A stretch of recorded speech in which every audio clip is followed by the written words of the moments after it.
So we began with our lecture 1 on quantum bits. So it is said that to understand something new, it is better to study the new with the analogy of already know. So we'll study quantum bit with the analogy of a classical bit.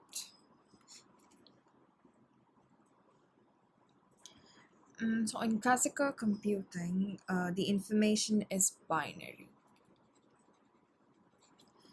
That is, it is made up of units of bits that is either 0 or 1. Analogously, in quantum computing, the quantum information is made up of fundamental unit called qubits or quantum bits.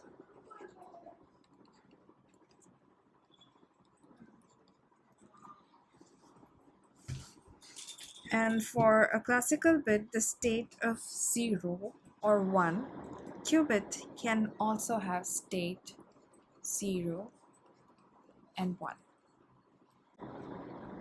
Notice that I have used the symbol of brackets outside 0 and 1 to represent state in qubit. These are called direct bracket notation.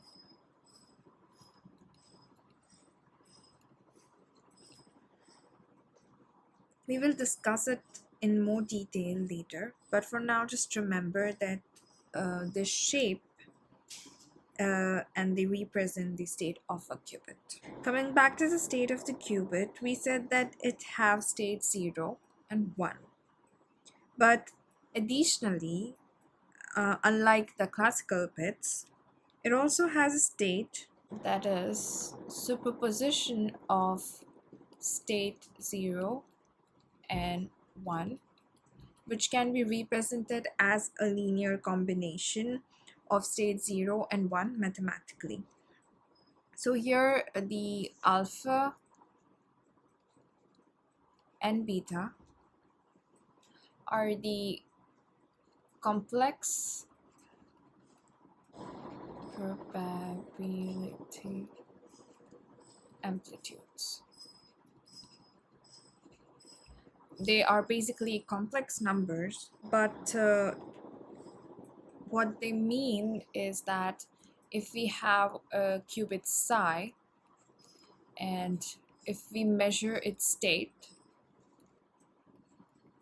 in output, we can either get 0 or 1, but its percentage or probability of getting a 0 and 1 will be alpha square and beta square. And the symbol here is the circuit representation of the act of measurement. We'll often use it in the upcoming lectures. And also a thing to be noted is that the complex amplitude alpha square and beta square, they sum up to 1. So alpha square plus beta square is equals to 1. This is Born rule. And now you might be wondering, like when we talk about probability, why it's alpha square and not alpha. Well, it's based on rules of quantum mechanics where the probabilities are always squared of the complex numbers, and unlike the classical probability, which are generally used as an alpha. But for now, just remember it is the case, and as we advance the course, the quantum intuition will be reinforced gradually. Hope now you understand what is a quantum bit.